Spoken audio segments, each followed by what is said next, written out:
This is a simple at-home test you can do to determine if you or your child has a food sensitivity. So first you're going to start by taking your resting pulse. I want you to sit down. You're going to put your fingers here on your wrist or right under your neck, wherever you feel the pulse is most present. Set a timer for 60 seconds and count how many beats per minute you have. Then you're going to grab the food that you're suspecting is a problem and you're going to place it on you or your child's tongue.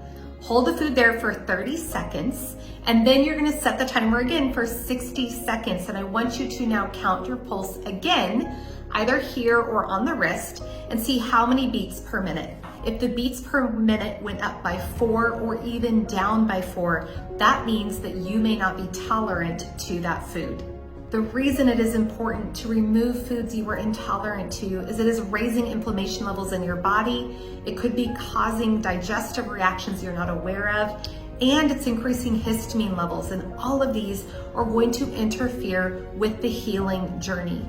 All hands have to be on deck to mitigate the problem at hand, which is the consumption of this food that you could be intolerant to. So remove foods you're intolerant to so that healing can really begin.